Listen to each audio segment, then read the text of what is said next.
बिन माँ की बहू।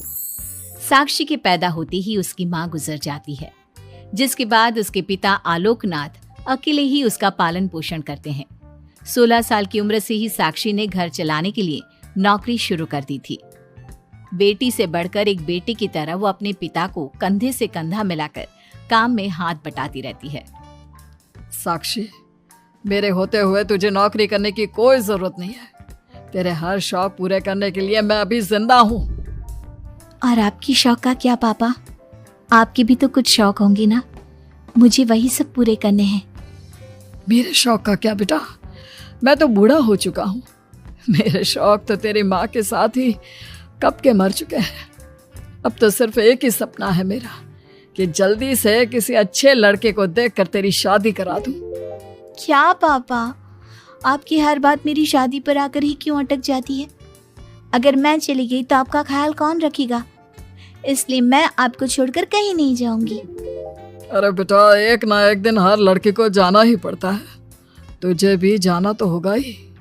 अपने पिता की बातों से निराश होकर साक्षी अपने रूम में चली जाती है। पिता से दूर होने के ख्याल से ही वो फूट फूट कर रोने लगती है। कुछ दिनों के बाद, आलोकनाथ जी, हमारी नजर में एक लड़का है। उसके पास बंगला, कार, सब कुछ है। सुना है करोड़पति लोग हैं वो। आप कहे तो आपकी बेटी के लिए बात करूं? अरे लेकिन हमारे इतने बड़े परिवार में अपनी बेटी ब्याहने की हैसियत नहीं है। उन सब की चिंता मत कीजिए। उन लोगों को दहेज वगैरह कुछ नहीं चाहिए। वो लोग तो सिर्फ अपने परिवार के लिए गुणी और संस्कारों से परिपूर्ण बहू चाहते हैं। अगर ऐसी बात है तो आप उन लोगों से मेरी बेटी के बारे में बात कीजिए। मेरी बेटी में वो सभी गुण हैं जो वो अपने परिवार की बहू के लिए चाहते हैं। इस तरह वो साक्षी का रिश्ता लेकर अर्जुन नाम की लड़की के परिवार के पास जाता है। साक्षी की फोटो देखकर लड़के वाले उसे झट से पसंद कर लेते हैं, जिसके बाद अर्जुन के परिवार वाले साक्षी को देखने उसके घर पहुंचते हैं। आलोकनाथ जी, हमें तो आपकी लड़की फोटो में ही पसंद आ गई और फिर भाई साहब ने आपकी लड़की की तारीफ भी बहुत की है। अब तो बस आप हमें उससे मिलवा ही दीजिए। साक्षी बिटिया, बाहर आना तो।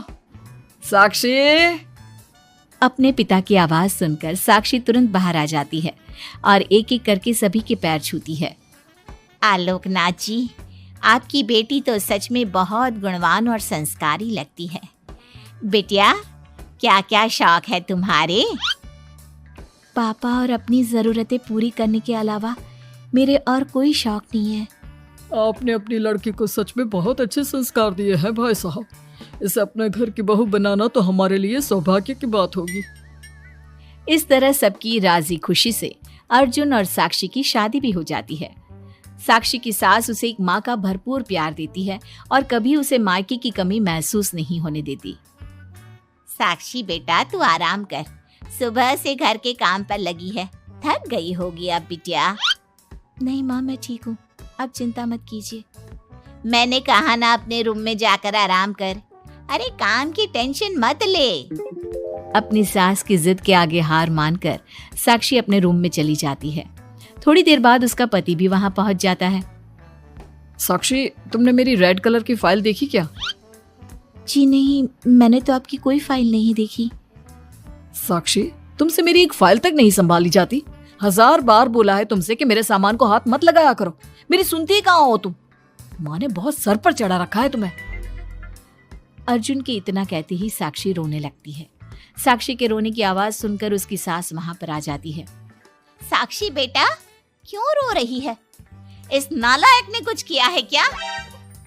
साक्षी अपनी सास मीना को सारी बात बताती है। क्यों? गधे, अपनी फाइल का खुद तो ध्यान रखता नहीं और बहू को ताने देता है। माँ, अब तो रहने ही दो। आपको हर समय अपनी बहू ही सही लगती है। सही लगती नहीं, सही है मेरी बहू।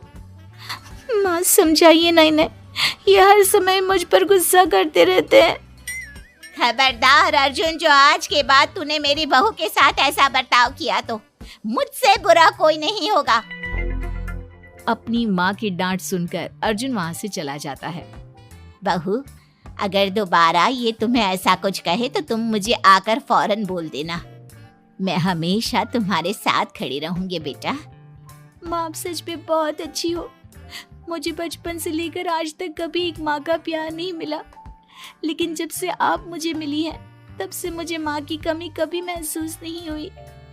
अरे पगली, मैं भी तो तेरी माँ ही हूँ, और मेरे होते हुए अब तुझे कभी अपनी माँ की कमी महसूस नहीं होगी। एक दिन साक्षी, अब मैं तंग आ चुका हूँ तुमसे। भगवान के लिए मुझसे दूर रहा करो। अब मुझे ना चिढ़ होने लगी है तुमसे। अर्जुन, ये क्या तरीका है अपनी पत्नी से बात करने का? माँ प्लीज, आप रोज रोज इसकी पैरवी करने मत आया कीजिए। अरे क्या हुआ, सुबह सुबह तमाशा क्यों लगा रखा है? पापा, आपको पता है, इस साक्षी की वजह से मेरा लैपटॉप खराब हो गया है। ऑफिस का पूरा डेटा इसी में था, और देखिए ना, इसने उसमें चाय गिरा दी। अब मैं अपने बॉस को क्या जवाब दूंगा? माँ, मेरा यकीन कीजिए, मैंने जानबूझकर चाय नहीं गिराई। मैं तो इन्हें दे रही थी चाय, लेकिन इन्होंने ही ठीक से नहीं पकड़ी। अच्छा, तब इसमें भी मेरी ही गलती है। वाह साक्षी वाह। अर्जुन, तू बहू पर इतना क्यों भड़क रहा है?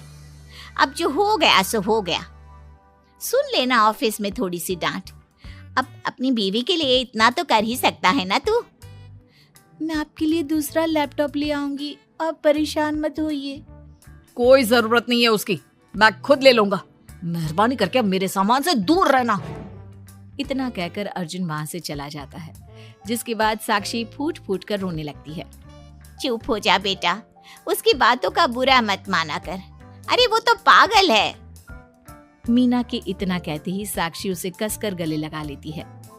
माँ, आप नहीं होती तो मेरा क्या होता? मैं बहुत भाग्यशाली हूँ जो भगवान ने मुझे सास के रूप में मेरी माँ लौटा दी है। बेटा, जीवन में ये सब चलता ही रहता है, ऐसी बातों को दिल पर नहीं लगाना चाहिए। चल अब अपने आंसू पोंछ और मेरे साथ काम में हाथ बटा। इतना बोलते ही मीना रसोई की तरफ चल देती है। साक्षी भी अपनी सास के पीछे चल देती है और सभी बातों को भूलते हुए खुशी खुशी काम पर लग जाती है।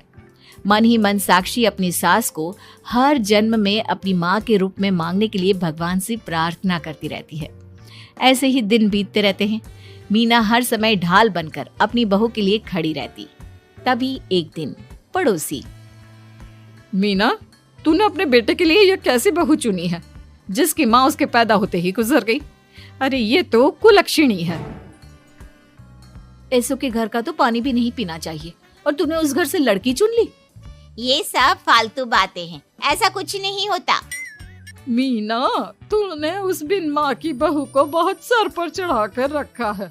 अभी भी वक्त है, संभाल ले उसे। कहीं ऐसा ना हो कि तेरे हाथों से फिसल जाए तेरी बहू। ये तुम लोग क्या बोल रही हो? मेरी बहू बाकी बहू जैसी नहीं है, वो तो कोहिनूर से भी कीमती है मेरे लिए। हमारा काम था तुझे समझाना। बहू को कभी भी बेटे से बढ़कर प्यार नहीं देना चाहिए, वरना उन्हें बिगड़ते देर नहीं लगती। और यहाँ तो तेरी बहू बिन माँ के पली बड़ी है। न जाने उसके बाप ने कैसे संस्कार दिए होंगे उसे। चुप करो तुम लोग, मैं अच्छे से समझती हूँ तुम लोग मुझे मेरी बहू के खिलाफ भड़काना चाहते हो। देख मीना, हम तेरी सहेलियां हैं, तुझे भड़काकर हमें कुछ नहीं मिलने वाला, लेकिन बहू को इतना सर पर चढ़ाना ठीक नहीं। हमारा काम तो सिर्फ तुझे आगाह करने का था, बाकी मानना न मानना तेरी मर्जी। चल मीना, अब हम लोग चलते हैं, तू अपना ध्यान रखियो। इतना बोलकर सभी लोग वहां से चले जाते हैं, जिसके बाद मीना घंटों तक सोच में डूब जाती है और अपने बहू के प्रति इतनी सारी बातें सुनकर कहीं ना कहीं उसके मन में भी साक्षी के लिए हीन भावना जन्म लेती है। तभी वहां पर साक्षी भी आ जाती है। माँ जी, ये लीजिए चाय। रख दे और जा। क्या हुआ माँ जी, आप कुछ उखड़ी उखड़ी सी लग रही हैं। कहाँ ना जाए यहाँ से, एक बार में तुझे सुनाई नहीं देता क्या?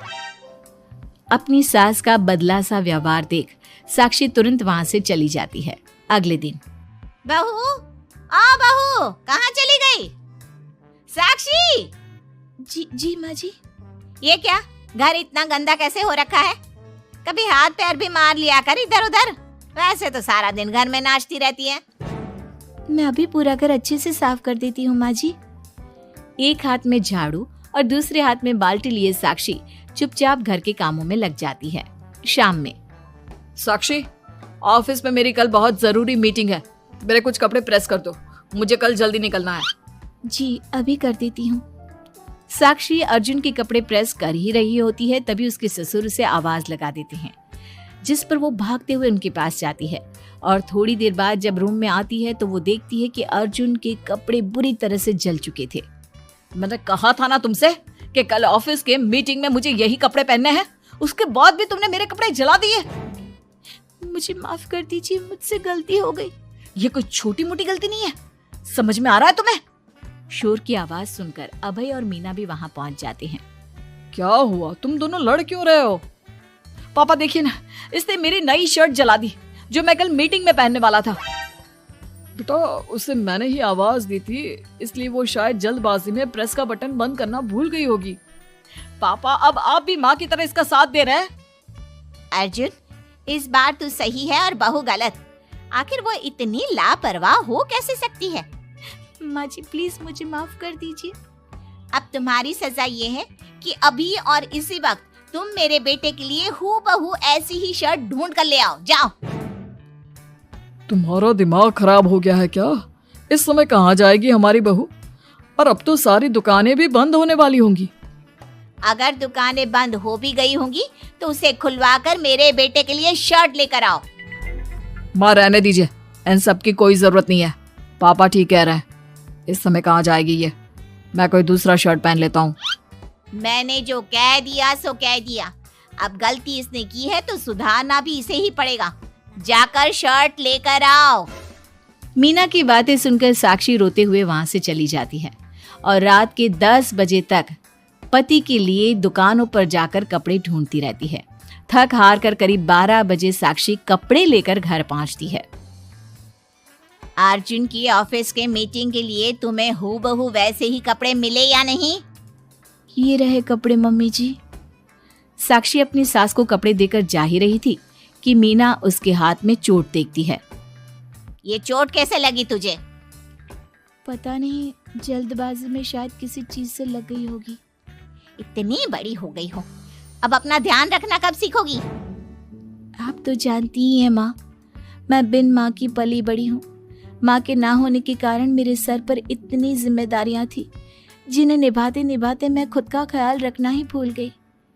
लेकिन आप जानती हैं माँ, मुझे अब भगवान से कोई गिले शिकवे नहीं है, क्योंकि भले ही उन्होंने मुझसे एक माँ छीनी है, लेकिन उन्होंने आपको मुझे दिया है और अब आप ही मेरी माँ हैं। इतना कहकर साक्षी माँ से चली जाती है। साक्षी की बातों को सुनकर मीना को भी अपने कहे और अपनी गलतियों पर पछतावा होने लगता है, इसलिए वो बिना खाए पिए ही सो जाती है। अगले दिन, माँ जी कल का सारा खाना तो ऐसे ही पड़ा है, आपने अच्छे से खाना नहीं खाया था क्या? मुझे भूख नहीं थी कल। साक्षी अपनी सास के दर्द को समझ जाती है और उसका हाथ पकड़ते हुए कहती है, चलिए माँ जी, मैंने आपके लिए आपकी फेवरेट छोले भटूरे बनाए हैं। आपने कल रात से कुछ नहीं खाया था ना, इसलिए सुबह उठते ही मैंने पहले आपके लिए खाना बनाया है। खाना तो तूने भी नहीं खाया होगा ना, चल जाकर पहले तू खा ले। माँ जी क्या हम साथ बैठकर खाना नहीं खा सकते प्लीज? बहुत दिन हो गए हैं। साक्षी के इस तरह बोलने से मीना का दिल पिघल जाता है और वो मान जाती है। साक्षी मीना के लिए खाना लगाती है, जिसका पहला निवाला मीना अपनी बहू को खिलाती है। मुझे माफ कर दे बेटा, मैं जानती हूँ पिछले कुछ दिनों से मैंने तुझे बहुत चोट पहुँचाई है, हो सके तो मुझे माफ कर देना। नहीं नहीं माँ जी, आपका पूरा हक है मुझे डांटने का। मुझे आपकी किसी भी बात का कभी बुरा नहीं लगा।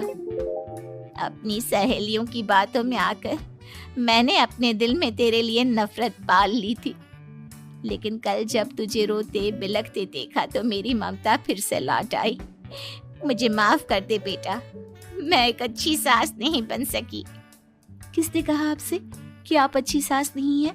आप तो वर्ल्ड की बेस्ट सास हो, और सच कहूं उससे भी बढ़कर बेस्ट बेस्ट बेस्ट बेस्ट मेरी माँ हो आप। इतना कहकर साक्षी अपनी सास को गले लगा लेती है और उसके बाद दोनों पहले की ही तरह हंसी खुशी साथ रहने लगते हैं।